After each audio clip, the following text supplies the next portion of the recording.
Good morning student. आज हम लोग पढ़ेंगे विशेष प्रकार के बीज कैसे बनते हैं, क्या होते हैं, इनके बारे में चर्चा करेंगे। विशेष प्रकार के बीज विकास विधियां, अनेक प्रकार से बीज कैसे बनते हैं उनके बारे में पढ़ेंगे। अनेक प्रकार से फल कैसे बनते हैं उनके बारे में पढ़ेंगे। कल हमने फल बनाया था, याद है आपको? ठीक है, आज उसी के आगे चलेंगे हम लोग। जो विशेष प्रकार की बीज विकास विधियां, साबित हो रहा है कि क्वेश्चन कैसे पूछा जाएगा कि विशेष प्रकार के विभिन्न प्रकार के बीज किस प्रकार से प्राप्त होते हैं। ठीक है बच्चों, या कौन कौन सी विधियां द्वारा बीज उत्पन्न किए जा सकते हैं, भ्रूण उत्पन्न किए जा सकते हैं और जीवों का निर्माण किया पादपों में फलों का निर्माण किया जा सकता है। इस प्रकार से आपको इस बात पे ध्यान देना है। देखिए बच्चों, इनमें से ये जितना आज पढ़ाएंगे गारंटी है कि 2 नंबर आपका आज फंसेगा जरूर, बस आप समझते जाइएगा। कभी कभी युग्मकोद्भिद के बिना ही, यानी युग्मक नहीं बनते, नर युग्मक मादा युग्मोद्भिद नहीं होती जिसमें से युग्मक बने, बिना ही नर और मादा युग्मकों के संलयन से ही भ्रूण और बीजाणोद्भिद बन जाता है। यानी युग्मोद्भिद नहीं था, नर और मादा युग्मक बन गए और संलयित हो गए। और जो है देखो बच्चों, ये ध्यान देना है, बिना, कभी कभी युग्मोद्भिद के बिना नर और मादा युग्मकों क्या हो जाता है, संलयन से क्या हो जाता है बच्चों, भ्रूण और बीजाणोद्भिद। भ्रूण मतलब आपका बीज और बीजाणोद्भिद मतलब बीज के ऊपर का आवरण बन जाता है। इसे क्या कहते हैं, असंग जनन। मोस्ट इंपॉर्टेंट, एपोमिक्सिस, यानी एपोमिक्सिस क्या है, असंग जनन क्या है, बार बार पूछे जाने वाली विधि है। बार बार इससे अनेक प्रकार के क्वेश्चन बनेंगे कि बच्चों ये बताओ असंग जनन में जो है युग्मोद्भिद होते हैं, नहीं होते ना, आपको नहीं में आंसर रखना पड़ेगा। मादा और नर युग्मक अगर मिल जाएं और युग्मोद्भिद ना हो तो उसे हम कहेंगे असंग जनन। ओके बच्चों, अगला है आपका मोस्ट इंपॉर्टेंट, कौन, अनिषेक जनन। याद करो, एक आया था अनिषेक फलन, है ना, वैसा ही है ये भाई। अनिषेक जनन हो या अनिषेक फलन हो, चल जाता है एक दूसरे में। देखो, जब अंडकोशिका मतलब जानते हो ना, बताया था, एक अंडकोशिका और एक जो है अंडकोशिका तृतीयक केंद्रक, याद है ना पीछे। अंडकोशिका बिना निषेचन के ही भ्रूण बदल जाती है। अंडकोशिका से अंडाशय यानी फल बनेगा और बीजांड से बीज बनता था, वो जनन कोशिका थी। अंडकोशिका जनन कोशिका, तो ये जनन कोशिका ना होकर के ये अंडकोशिका है। याद करिए, 3n टाइप वाली अंडकोशिका, ठीक है, 3n टाइप वाली।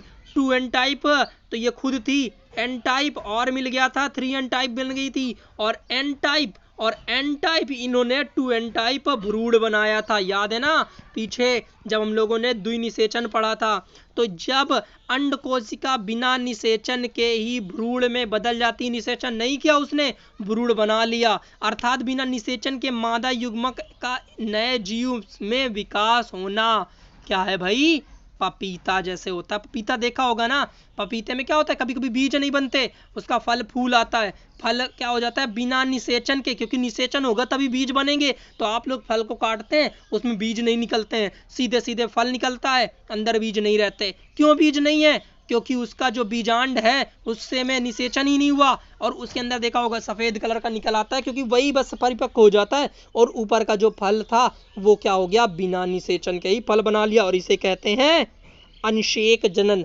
अनिषेक जनन के उदाहरण देख लीजिएगा, बता रहे हैं बच्चों, और जैसे केला, जैसे आपकी अंगूर, आपका पपीता, इन सब में अनिषेक जनन होता है ना, कभी कभी पाया जाता है। लेकिन कुछ जंतु भी हैं, उनमें भी अनिषेक जनन होता है, जैसे जैसे जैसे जैसे बच्चों आपकी सबसे मोस्टली मधुमक्खी, आपकी कुछ छिपकली की प्रजातियां भी हैं, ठीक है बच्चों, कुछ बर्ड्स की प्रजातियां भी हैं, लेकिन मोस्टली आपकी मधुमक्खी में अनिषेक जनन होता है। इसका पूरा आपका डिस्क्रिप्शन आगे पढ़ने को मिलेगा। आगे देखिए, अपयुग्मन, एपोगैमी क्या है बच्चों, अपयुग्मन, अनिषेक जनन, अपयुग्मन और एक असंग जनन। ये सारी हेडिंग है, कट टू कट हेडिंग है, ये समझ लीजिए 100% में से एक हेडिंग तो पूछी ही जाती है। अपयुग्मन, अंड कोशिका को छोड़कर भ्रूण कोश की कोई भी कोशिका बिना निषेचन के ही भ्रूण बदल जाती है, उसे कहते हैं क्या, अपयुग्मन। यानी अंडकोशिका से फल बनता है ना, अंडाशय से फल बनता है ना, बताया गया आपको अंडाशय से फल बनता है, लेकिन यहाँ अंडाशय को छोड़ करके किसी भी पार्ट से फल बन जाए तो उसे क्या कहेंगे भाई, अपयुग्मन। क्यों अपयुग्मन, अप ऊपर साइड से, अपर मतलब कोई और, है ना, अप मतलब ऊपर कहते हैं कि कोई और, अंडाशय को छोड़ करके किसी और पार्ट से अगर फल बन जाता है तो उसे हम कहते हैं अपयुग्मन। ठीक है बच्चों, आगे देखिए, अपबीजाणुता, एपोस्पोरी, एपोगैमी था वो, ये एपोस्पोरी है। देखिएगा बच्चों, बीजांड काय की कोई भी कोशिका बिना अर्धसूत्री विभाजन व निषेचन के ही भ्रूणकोश बना लेती है, बिना विभाजन किए और बिना निषेचन किए ही भ्रूणकोश बना लेती। भ्रूणकोश याद करिए, भ्रूणकोश है ना, भ्रूण का जहां पाया जाता है भ्रूणकोश, पोष नहीं, भ्रूण को पोषण प्रदान करने वाला, ये है भ्रूणकोश। इसकी खोज मोस्ट इंपॉर्टेंट किसने की थी, रोंजनबर्ग ने। किसमें की थी, पार्थेनियम में की थी। किसमें की थी बच्चों, पार्थेनियम में की थी। किसने की, रोंजनबर्ग। किसने कहां पे की, पार्थेनियम में की। अब क्या इंपॉर्टेंट है यहां पर आपको याद रखना है, देखिए बच्चों, ऊपर जब आपका भी दोनों में अंतर क्या था, अनिषेक जनन में अर्धसूत्री विभाजन हुआ, बिना अर्धसूत्री विभाजन के तो भाई अंडकोशिका नहीं बनी होगी ना, अंडकोशिका। लेकिन यहाँ पर जो बिना जो है आपका जो यहाँ पर कौन है, बिना अर्धसूत्री विभाजन के, बिना निषेचन के भ्रूणकोश, अंडाशय नहीं, भ्रूणकोश बन जाता है। भ्रूणकोश, भ्रूण को पोषण प्रदान यहीं से होगा, भ्रूणकोश बन जाएगा। ठीक है बच्चों, बन जाता है, तब हम उसे कहते हैं अपबीजाणुता। बीजाणु का नाम आ गया ना बच्चों, क्योंकि यहाँ पे देखो, अगर हम बात करें भ्रूणकोश, तो भ्रूणकोश किसको सेफ्टी देता है, तो भ्रूणकोश तो आपके बीज को सेफ्टी देता है ना, बीज में यूज होता है ना। तो ये हम कह सकते हैं ना बच्चों कि निषेचन के बाद भ्रूणकोश बन जाता है। जब बिना निषेचन के भ्रूणकोश बन जाए तो उसे हम कहेंगे अपबीजाणुता। बिना निषेचन के अंडाशय बन जाए, फल बन जाए, तो उसे हम कहेंगे, क्या कहेंगे बच्चों, उसे कहेंगे अंशेक फलन। लेकिन अगर बिना निषेचन के, बिना अर्धसूत्री विभाजन के भ्रूणकोश बन जाए तो उसे हम कहेंगे अपबीजाणुता, एपोस्पोरी। ठीक है बच्चों, आगे देखिए, अपबीजाणुता के बाद आएगा बहुभ्रूणता। बहुभ्रूणता रोंजनबर्ग ऊपर याद रखना अपबीजाणुता के हैं, पार्थेनियम में खोज की है। एक एक बात आपको इंपॉर्टेंट है, दिमाग में रखनी है, याद रखनी है।